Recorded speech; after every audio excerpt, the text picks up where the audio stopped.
Hello. I'm back. I'm back on YouTube after over a year without posting any videos. That's generally not a great way to operate on your YouTube channel. I think the last thing I did was promise a long series on some books about spiritual growth, and then I disappeared off the face of the earth. Hurrah! And the reason I did that, well, I had a few pretty good reasons actually.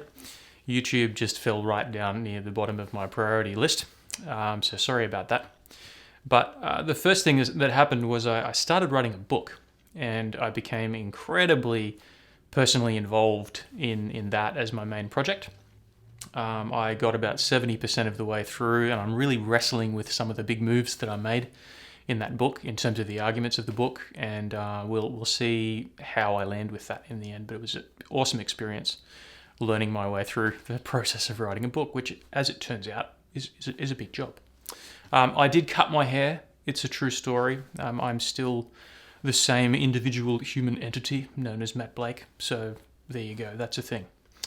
But then something even bigger happened after the almost writing of my book.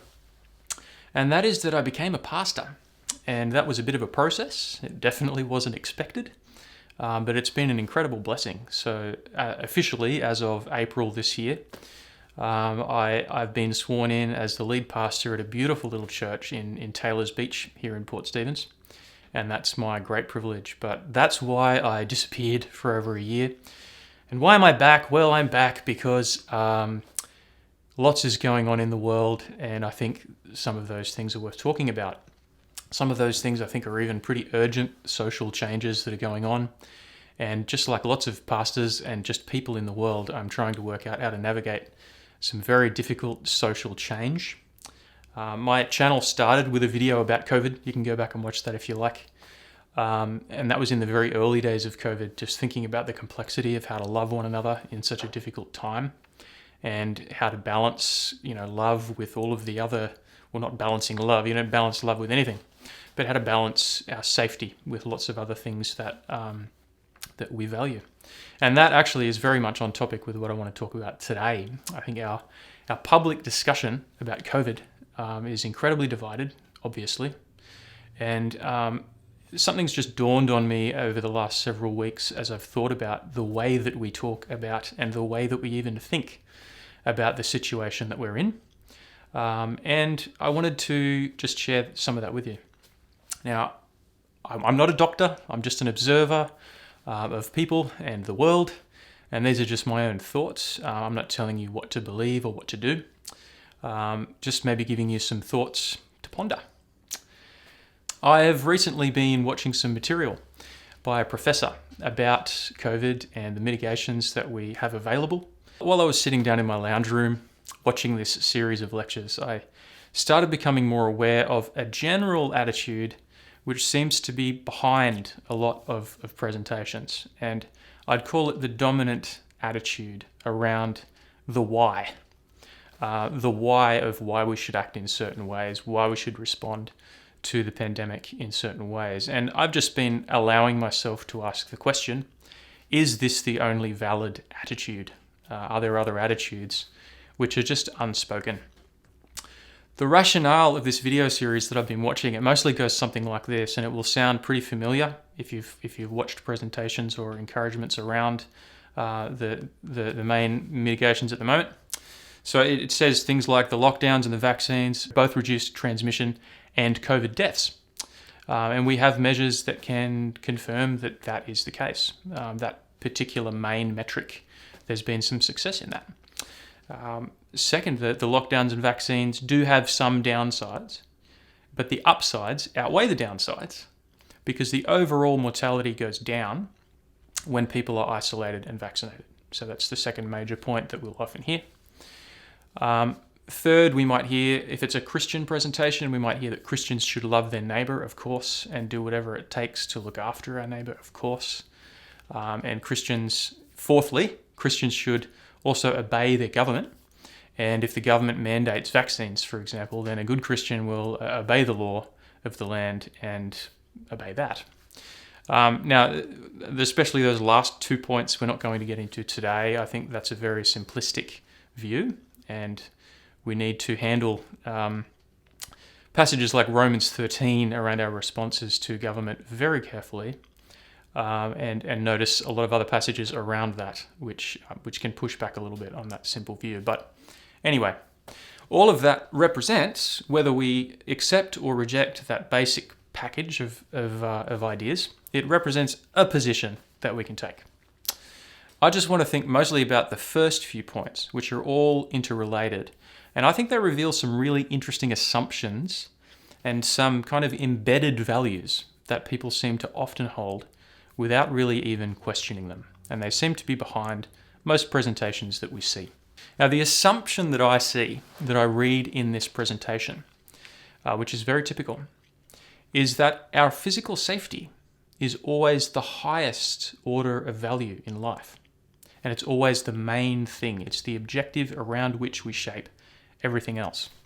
And the closer that we get to absolute physical safety, the better. Now, that is actually a very bold statement about values.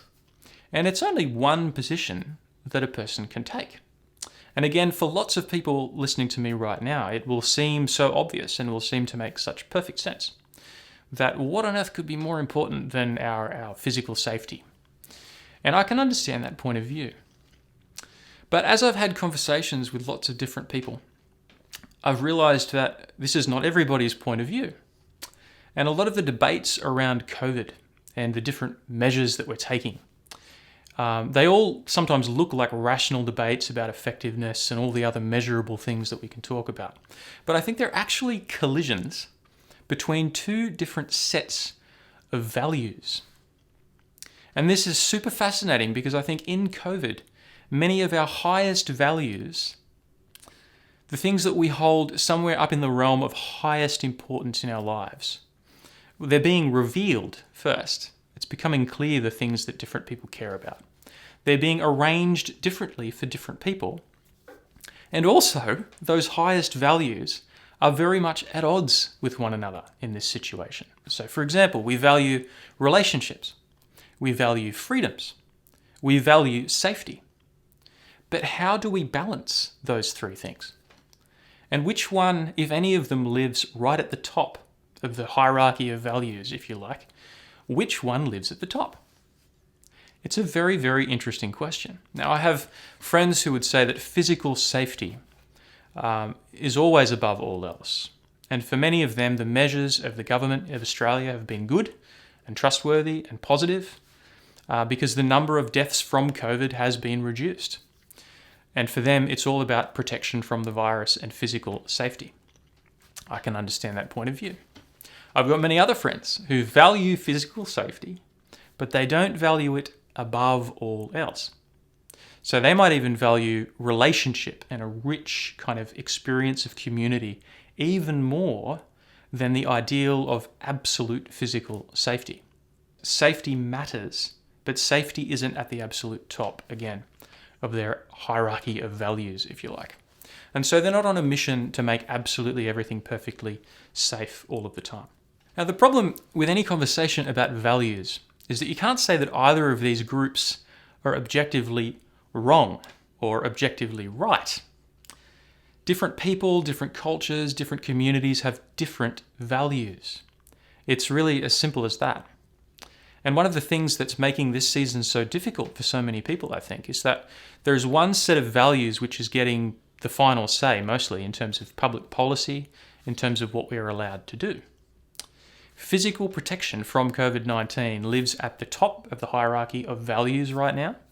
Other concerns might be important, but they have to bow down to that concern. And that's just the way it is, especially for us here in Australia, who've had some of the most severe measures in the world, actually.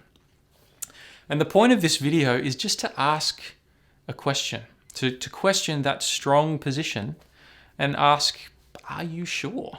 Are you sure that for all people, in all places at all times, physical safety is the highest value that we should be protecting and preserving? Sometimes it's good to look at a group of people who live and think wildly differently from ourselves. Sometimes we can learn a lot. We do this when we travel. Anytime we go into any unexplored territory. We have these beautiful learning experiences from just different ways of seeing the world. And a fun community to look at has always been the Amish. Now, I learned about the Amish through a trashy song by Weird Al Yankovic. Actually, I shouldn't say that. It was a great song. And it was a cover of Gangsta's Paradise. It was called Amish Paradise. Being something most our lives, living in an Amish paradise. Something. It was really funny. That's how I learned about the Amish people. And I learned about all the strange things that they do. And it's a fascinating group of people. They've always been the subject of a lot of study because they do live incredibly differently and their lives look very strange from the outside. But they also seem to be incredibly rich and rewarding lives. Everything for the Amish revolves around their faith and their community. They actually care more about their community than anything else, but their response to the virus has still been strikingly different to most of the rest of us. They've changed almost nothing about their behavior, speaking broadly about the different Amish communities. They know all about the virus and the risks of the virus. They've even had the virus in a lot of their communities, but they keep going to church. They even still drink from a common cup in church, which most of us would just think is insane. When people are sick, even now in 2021, they don't fully isolate the person. They allow people to visit the person. And they go about their lives, working the land and trying to connect well with God and with one another as they best believe they should. Their vaccination rate is incredibly low, probably near zero in most of their communities, because they're actually happy to accept their natural immunity as the protection that they have. That's just their position. Now, how COVID has affected them is an interesting thing to read up on. It doesn't seem to be as devastating as you'd think for them. They have had deaths, but they always expected that might happen. Depending on the community, their death rates might be higher than the outside community. But for them, that's okay. They have made that choice as a group. For us, again, this is fascinating. But for them, the very thing that makes life worth living is being in a community together, proximity with your folk that you love, sharing close relationship, going to church, visiting the sick. If you can't do these things, then what's the point of life? That's something like the attitude that we see in them. That's what life is all about. It's short and it's fragile, but while we're here, let's focus on loving God and loving neighbor, which is not just about physical safety. It includes physical safety, but even more than that, it's about rich community connection. That's an Amish point of view. Now we have to ask the question about this perspective. Are they wrong? Can we really objectively say that? We might not share their value system, but can we say that they are being objectively irresponsible in some way? Or do they just hold different views? Do they hold different values? Another thing we might do if we want to think about these kinds of differences is to cast our imaginations way back in history and imagine two villages living differently, both in the same region. So let's imagine, plains of West Africa or something like that, 3,500 years ago. Two villages who inhabit the world differently. One village, let's call it Village A, has a kind of bold community spirit. It's an important part of their culture. They're always exploring and seeking out different villages and areas and terrain. They've been trying to build a map of the terrain around where they live, and they want to understand everything around them as far as they can reach, as far as they can explore. They love to hunt. They love to go on dangerous hunts, even though there's perfectly safe food right around the village where they live. It's just in their culture. They value doing these things together. They even have ceremonies, which are super dangerous and totally unnecessary. But they choose to hold these ceremonies. So in this mythical Village A, boys, when they turn 16, they have to jump across this gap between two cliffs. And it's not huge, but if they mess it up, they will die. And that is a valuable piece of their culture. They deeply love one another. They have a rich community connection, but physical safety for them is just not at the top of the tree of their values. Now there's another village, 30 kilometers inland from this village A. And village A met them while they were traveling and exploring the lands. And this other village, who's incredibly called Village B, they're a very quiet and a peaceful people. They mostly just love being together on the immediate land where they live. It's a beautiful place, a beautiful piece of land, and they have so much to appreciate just around their little village homes, their huts. They don't venture out very much. They don't take big risks because they focus on enjoyment of their immediate gifts, the land and their families. They still love to learn, but they focus their learning and their explorations in much less risky ways. They know all the local plants and the animals like the back of their hand. They're master musicians. They've crafted incredible musicians from local materials. They love to dance. They have their own styles of both music and dance. And even though they know that sometimes accidents will happen to the people who live within their care, to the people in their community, they do everything they can to minimize that. For them, that's the main thing, protecting physical safety. Now, these two villages are very easy to imagine, and I'm sure there have been lots of villages like them in history. And my rhetorical question is, which of these two villages is right and which is wrong? Now, of course, this is an impossible question. There's no answer to this question. They just have different values. Now, the problem that we have today in the situation that we're in is that we don't have two clear and distinct villages 30 kilometers apart. The villages have been smashed together, and all the people with their different values live together in one community. And surprise, surprise, that's very hard and messy. In this situation, the people from village B are saying to the people from village A, "You're putting me at risk." And in some sense, that's actually true. Statistically, there is some risk passed on from people from village A at this point, especially if your focus is just on physical safety, which of course is what that conversation is all about. But then, of course, what is really at risk is just the thing that village B primarily values.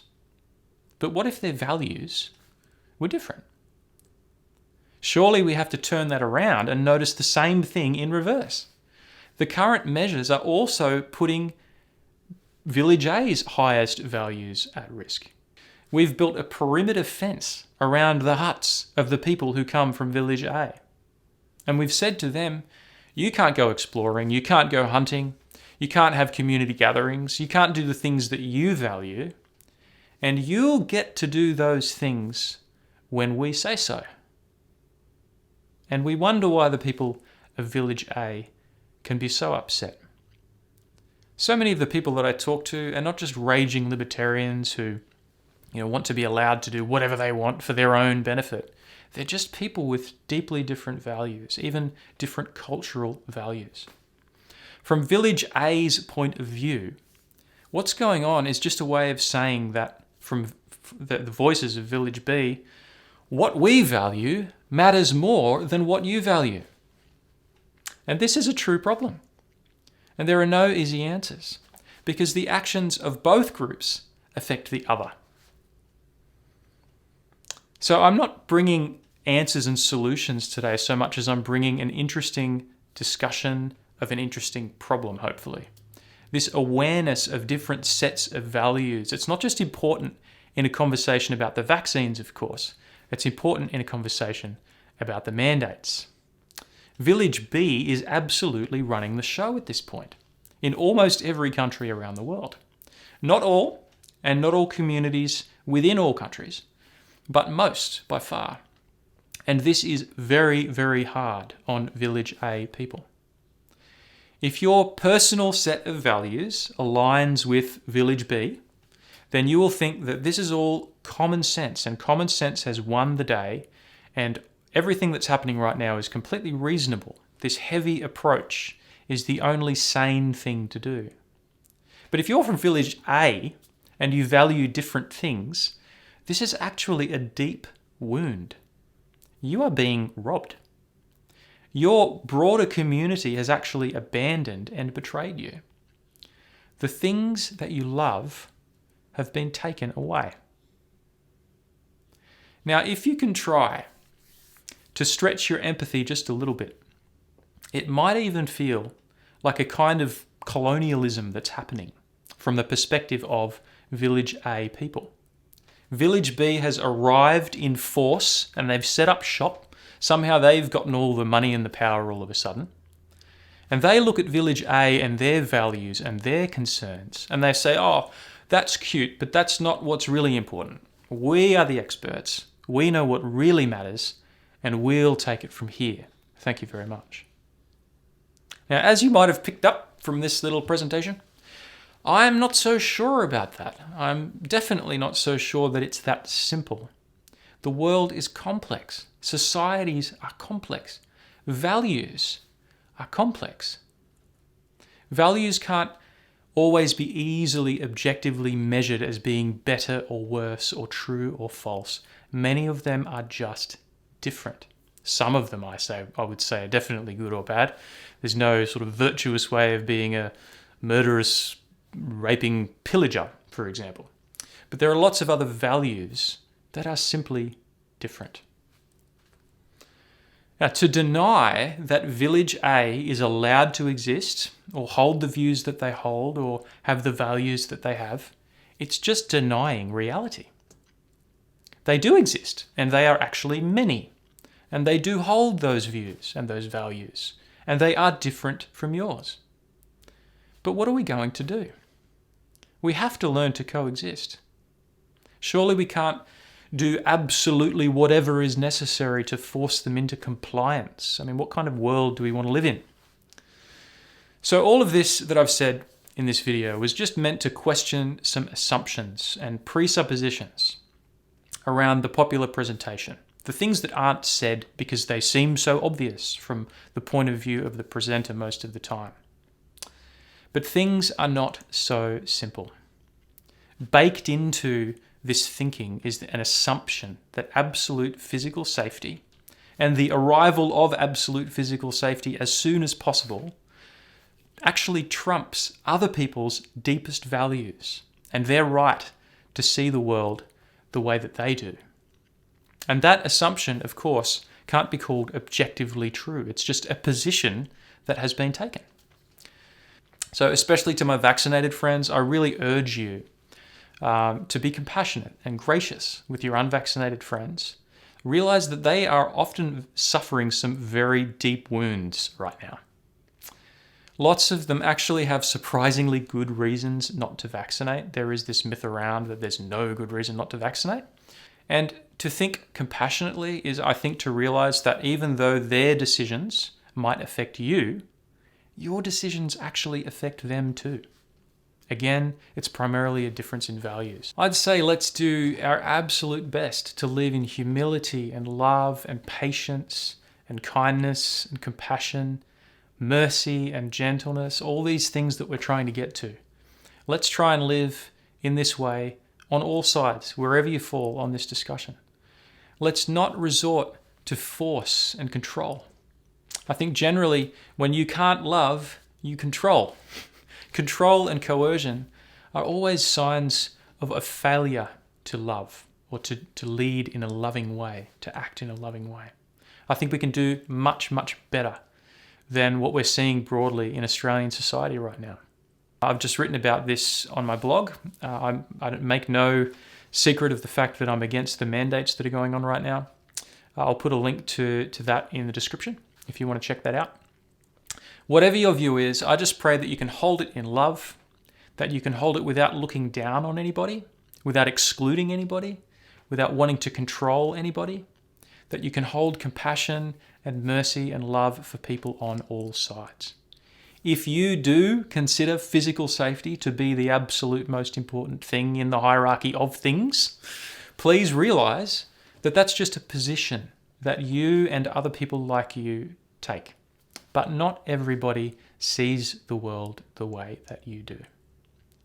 And for any Village A type people or Amish people, which you probably guessed from this video that I do resonate with this different way of seeing the world. I don't really see why I need to make apologies for having that perspective. It's just a position that you can hold. But we need to love and respect the Village B point of view for the way that they want to show love and care. Even if they see the world differently from ourselves, that's okay. God has made us a wild and wonderful world full of wild and wonderful people. And I would love for us to be able to keep living that way, somehow in love, despite that difference, instead of just flattening everybody out into a single point of view. That is actually one of the miracles of the Spirit in the New Testament, to hold very different kinds of people together in love. And I don't want to give up on that kind of world. So God bless you. I know this has been a pretty intense first video back after 18 months of hibernation or whatever. But God bless you and keep you. God hold you in his love and help you to love and listen to one another. See you in the next one.